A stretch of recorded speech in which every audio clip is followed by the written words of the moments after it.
June was the best reading month I think that I've ever had. Like seriously, you guys, I was gathering all of the books for my wrap up for this month, and the lowest rating that I have is a 3.5 star. Everything else is 4 or 5 stars. I had the best reading month that I've had in such a long time. So I'm very excited to share these books with you. I'm gonna do it by genre. So we'll start with Christian fiction, secular fiction, young adult, and then anything else that happens from there. You'll see the timestamps. The only true Christian fiction that I read in June is a reread, and it's Dear Henry Love Edith by Becca Kinzer, and I read this with my Patreon. So that was fun. I will say, so this is being a reread. I gave it a raving 5 stars 3 years ago when I first read it. I was like obsessed with this book. I thought it was the best thing ever. This is too high. And I do take that back a little bit. It did not hold up to the 5 stars that it originally was. I'm gonna keep it at 5 stars on Goodreads, and my review is just so fun. I was like very excited about this book. I did find that reading it again, I did notice some of the issues that other people were bringing up. I did see them this time. So my biggest issue was the lying. I felt like it just went on a little too long, and I didn't like that. So that is what I would say. But if you can look past it, it is such a fun concept and a very funny book. Like there's so many like witty, funny lines. It's not serious, and I think that is why I was able to love it so much. I didn't take it seriously, and it was just a fun time. So the situation is that Edith needs a place to stay, and she is a widow, but she's in her 30s. Henry has a place that she could stay, and he has an injury, so he has to go to physiotherapy, but he's also in his 30s. And neither of them realizes, like, because they're like, oh, I'm a widow, oh, I go to physio or something. The way they talk about each other, it clearly indicates that they think that the other one is elderly. So they think it's no big deal for her to like move in with him because she's also working evenings. So she's out all night doing like nurse type stuff, and he is home. So their paths never cross, and they start leaving notes for each other on the kitchen counter, and it's just really cute. And I did really like the setup there, and yeah, that once they found out who each other was, they put off talking about it for just a little too long. And I wish that there was a way for books to be written like this where it's not annoying like that. Like, is there a way to still have a story where the characters do still communicate? I would still recommend this though. There's only kissing in this book. There's no language. There's like very, very mild Christian like faith in it, and I liked it. I would give it 4 stars now rather than 5, but there you go. So the adjacent Christian fiction that I have to talk about, that the most special book that I've ever read in my entire life, this is Theo of Golden by Levi. I had put a hold on the library like in January, and it took all the way until June for it to come in. And I was like, okay, it came in. There's no way that I can put off reading this, so I have to read it now if I want to read it from the library. And I did. And I do have a whole video for it. A lot of you have seen it. It was the most beautiful reading experience. It's a slow book, and everything about this is so surprising to me because I shouldn't like this book as much as I do, but because of the headspace that I was in and just everything aligned for me to absolutely love this book, because it's just such a quiet story, but it has such a strong message. And truly, I saw the gospel of Jesus in this book, and it was so hopeful for me. So you follow this man named Theo, and he goes to this town of Golden, and he goes to this coffee shop. In the coffee shop, there's a bunch of pencil sketching drawings, and he wonders why they haven't been bought and like taken because they're so well done. They're like high quality. So he decides to buy them and then give the portrait to the person that the portrait is of. And you follow that story of him like meeting these people and the conversation, like the way that Theo just sees each person as an individual and the value that they have. It was so powerful for me to read. I was like very touched by it. It was exactly what I needed, and I absolutely love this book. I think it's brilliant, and if you want to see more, I do have a whole reading vlog for it, but I can't speak highly enough about this book. I think it's amazing, and it's an all-time favorite book for sure. If you want to feel hope in humanity, if you want to feel hope for yourself and hope for the value of people and how strong kindness really is in people's lives, and how just like listening to someone's story and showing them that you care about what their experience has been, it's just so powerful. And yeah, I love this book and I highly recommend it. There is some language in it, so if you're the kind of reader who just can't read any kind of swearing, there is some swearing in this book, but it's not out of place in the sense that it matches who the characters are, the situation that they're in, and why they're saying those things. It just matched, and it didn't feel like unnecessary. Not that I'm ever okay with language, but it was not any, there was like no F words and nothing like that, but just like a few little like curse words you could say that people say in their everyday lives. It was just true to people, I feel like, with the language. But that's my personal take on it. I'm not as offended by language as I am with other content, and some of you might not like it, so I totally get that. Otherwise, I would say there's no other like content pieces to be aware of other than grief, and I don't even know that. Yeah, just like people being people and being imperfect, but how much kindness really does make a difference in people's lives. So yeah, love this book. Another Christian adjacent book that is also so good. Again, I'm like, I read so many amazing books this month. The Wish by Nicholas Sparks. You guys, I had no idea. I was hoping this was going to be good. There's one book talker who talks about this book that I was like, oh, you know, I should give that a try. Like, it just sounds like it would be good by the premise. And it was. Like, I just have to tell you guys, if you like books, like, please read this book, because basically it is dual timeline where you're following this elderly lady. She owns some kind of shop, and a young man comes to work for her, and he just starts asking her questions about her life, and she's quite closed off, but she feels like, okay, sure, I'll like tell you little stories of who I am and where I've come from. The big thing that happened to her was that she did get pregnant as a teenager, and we follow in the past that story of what it was like for her to walk through pregnancy and how her family reacted and the people that she met and just all of the emotions that she went through in that moment. And it was so good because it felt like I was being entertained by a story, but also I could feel that the message throughout it was so strong as well. At the very beginning, there is a trigger warning for cancer. This older lady, you know from the very beginning that her cancer is back and there's nothing they can do. So that's also why she's open to sharing her life story with this guy, because she's like, I want someone to know me, because she's been just very closed off for a lot of her life. Most of the book is actually her telling her story as a teenager, and then there's a few chapters where you go back to her in the shop talking to this guy and the things that they kind of talk about through that. I would say that the past storyline, it was just so sweet to see this teenage girl who made a mistake and now she's pregnant, and how her parents are reacting, and her family is Catholic, so there's also that is bringing some tension. So she actually goes to stay with, I forget if it's her grandma or her aunt. I feel like it's her grandma. She goes to stay with her, and her grandma goes to church or mass every day, or whatever day. It's not Sunday, right? It's Saturday? I forget. Whatever day of the week they go.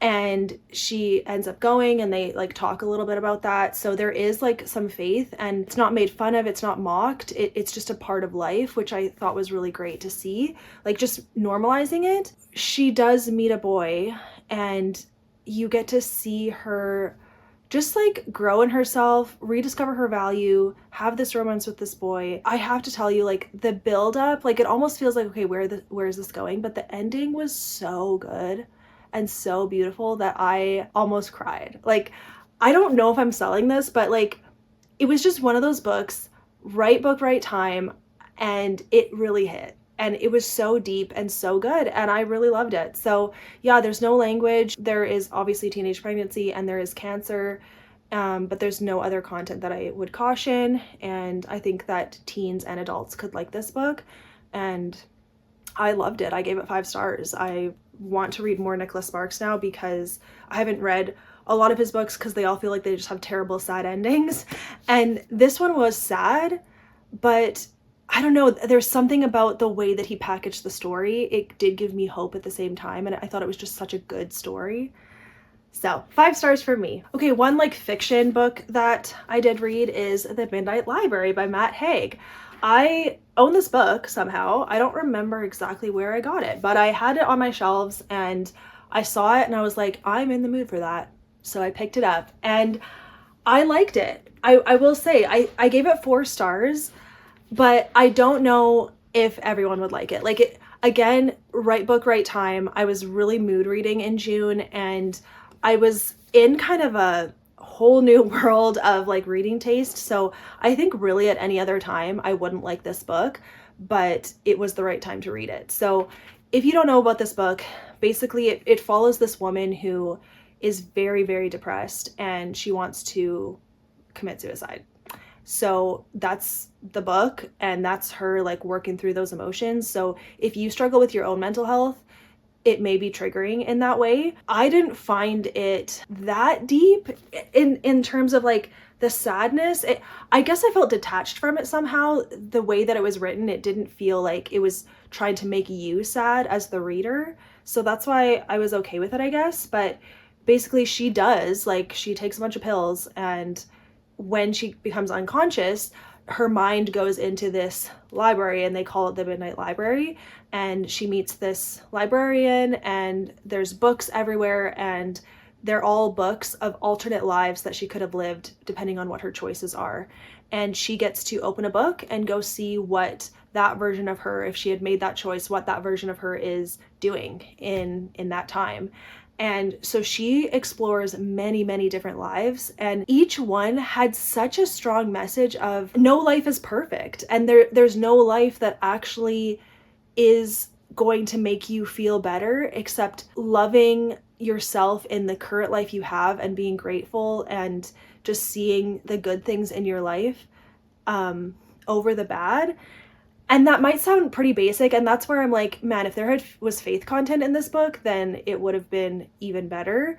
I think it definitely, like, the message wasn't as strong because of that, but for any non-Christians that just need hope and don't want to be whacked with faith, I guess, then this book would be nice. There are people in your life that love you, and you just have to, like, reach out to them or see them or be grateful for what you do have, and there's always goodness around the corner. And I liked it. I did like it. I will say the middle had a whole bunch of F words all of a sudden. There was like very mild, basically no language at the beginning, and then in a couple of the middle like lives that she went to explore, she said the F word like so much. I was like, whoa girl, this like is a whole change. I didn't like that. But then it like really tapered off once she was like doing some more self-reflecting. So I do think maybe it was like meant to show the intensity of like she's trying to find the life that she wants to live and she can't find it, so she's like really agitated. But I still was like, that was a little overkill with all those F words. But there's no spice in this book, and there you go. I'm glad that I finally read it, and I did think that it was really interesting, and if that sounds interesting to you, I'd recommend it, but I don't think that a lot of people on my channel would like this book, so I'm probably not going to recommend it like a lot now, but I'm glad that I read it just for that perspective. And I do know that a lot of people do love this book, so now I know what they're talking about, and it didn't like really speak to me because it lacked that faith content, but I could take it for what it was. So okay, I'm gonna do young adult and then I'll end with classics, you guys. So I did read Love and Gelato, and I have this book, Love and Luck, because this is book 2, and the library gave it to me because I like requested it, and then it was like, oh, just keep this book, we're not going to keep it in our collection. And I was like, okay, great, thanks. So I tried to like take the stickers off, wasn't super successful, but yeah. So the first book is Love and Gelato, and they have very similar covers. I really like this book. I was pleasantly surprised. It is set in Italy, which is fun, and this one, Love and Luck, I feel like it's set in Ireland, probably.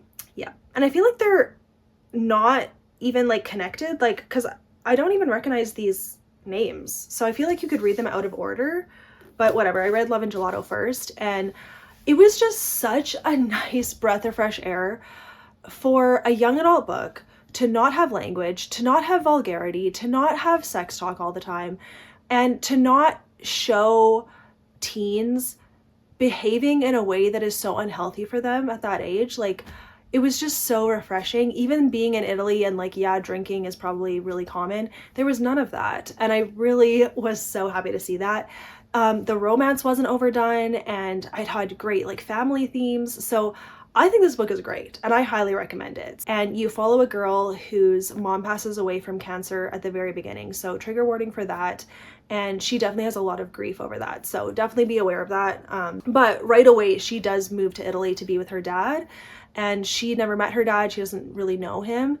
So she feels awkward, but she also found her mom's journals and she starts reading them about her mom's time in Italy and how she met the dad. So this girl's kind of discovering her mom in a whole new way, being in Italy, and then she's also meeting some friends, and that's the story. And then you see like some kind of twists that happen. I just thought that it was so well done. I thought it was interesting the whole time, and I really liked it. So yeah, I'd highly recommend this, and I do have the second book, so I'll be reading it hopefully this summer because it was really good. I guess that's it for young adult, actually. So on to classics, you guys. This is very exciting. I'll just straight up start with The Picture of Dorian Gray by Oscar Wilde. I'm so surprised how much I liked this book.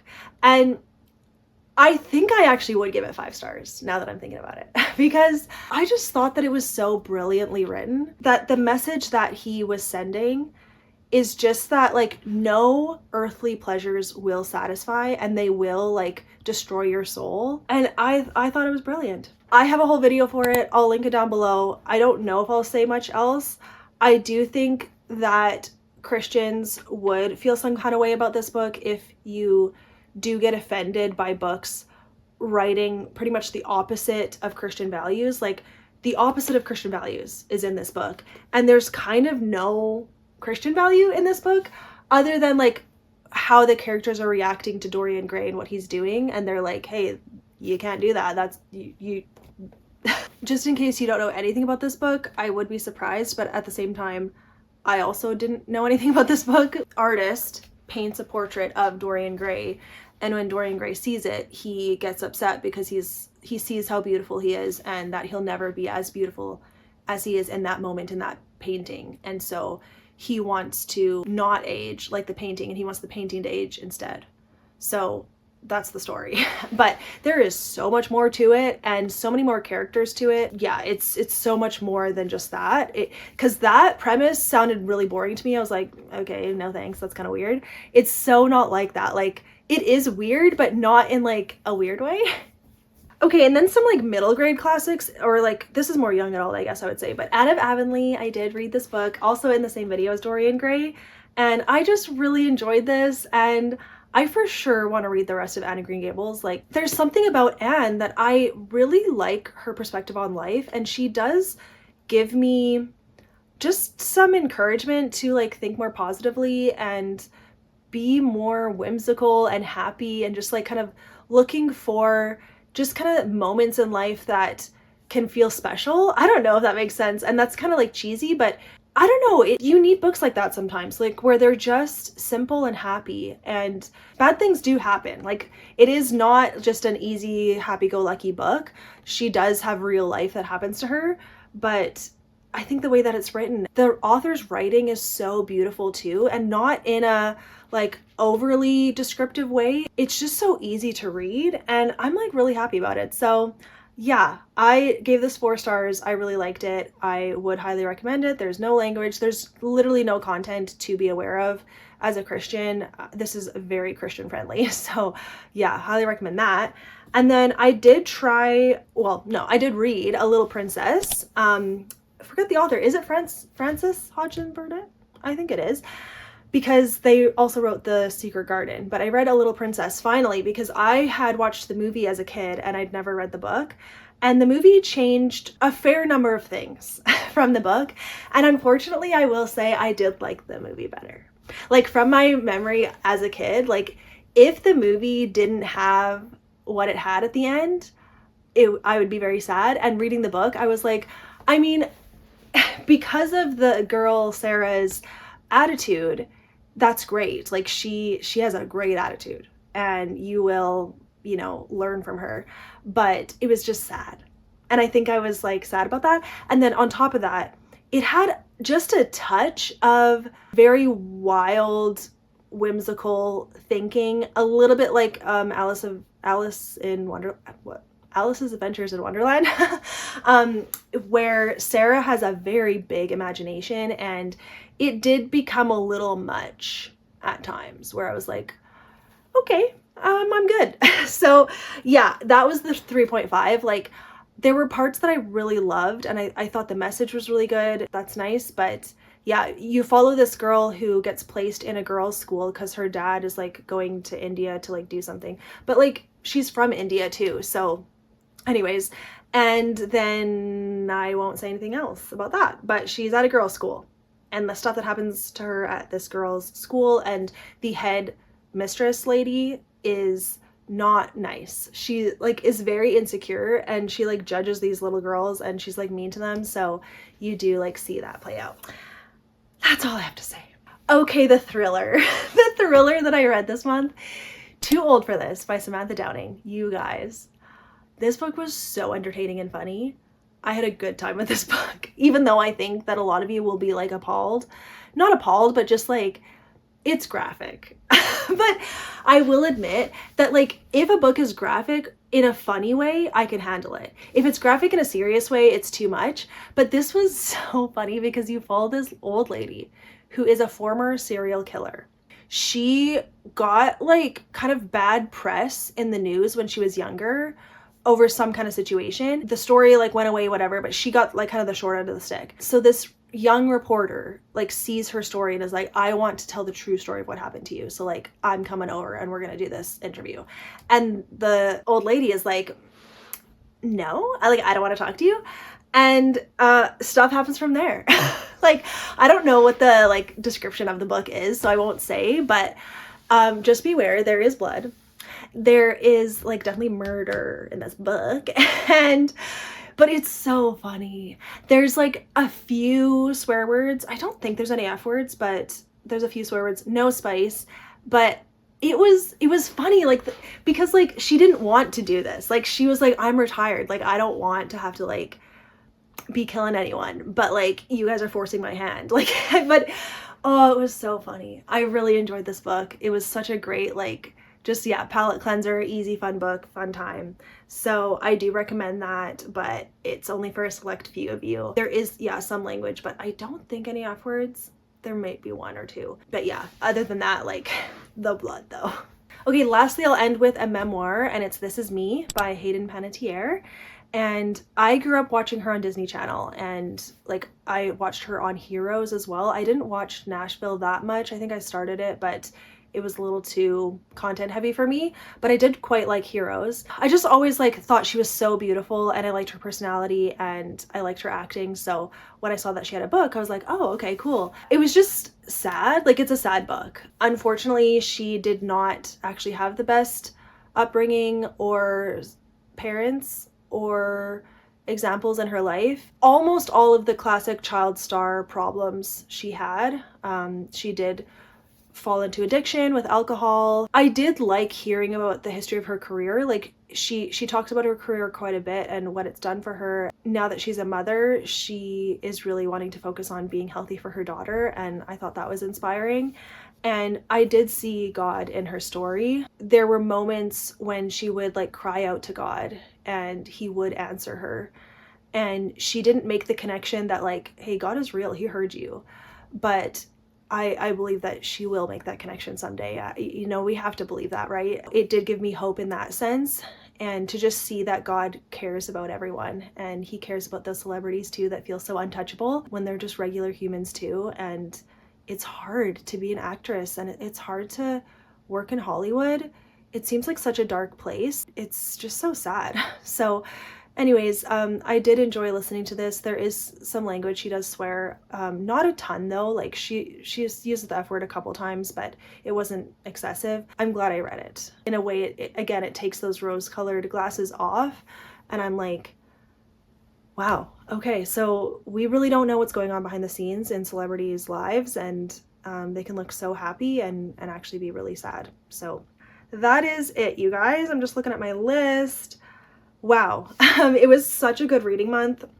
I had such a good time with all of these books. It was really, really fun. I find that the books that I'm reading are really speaking to me in fresh ways, and I'm definitely feeling in a super mood reading mood where I don't want to set any TBRs. I just want to like pick up a book when I feel like it, and that's what I was doing. Like that's why it's such kind of a random list, but I had a really good time with all of these books. And yeah, I hope that these reviews were helpful, and thank you for being with me. Thank you for watching my videos. I do have some summer plans that will be coming up in July and August that will keep me from being online, which is probably a good thing. So you may see some sporadic uploads, and I'll be back in September. And yeah, I just really appreciate you all. Just in case you're still watching and you are a part of the Friends Universe book club, we are discussing As Sure as the Dawn tomorrow. Because also happy July 4th of July to all the Americans. So that's why I didn't want to do the live show today. Normally I would do it on the Saturday of the new month, but we're going to do it Sunday after church for me. So I hope that's okay for most of you. And I have already scheduled the live on my channel, so you can go check that out too. But yeah, thank you so much, you guys. I'm losing my voice again. I talk so much and then I'm like, oh, I'm thirsty. So I'm gonna go, but thank you again for being here. I love you all, and I'll see you in the next one. Bye, guys. Okay, the only true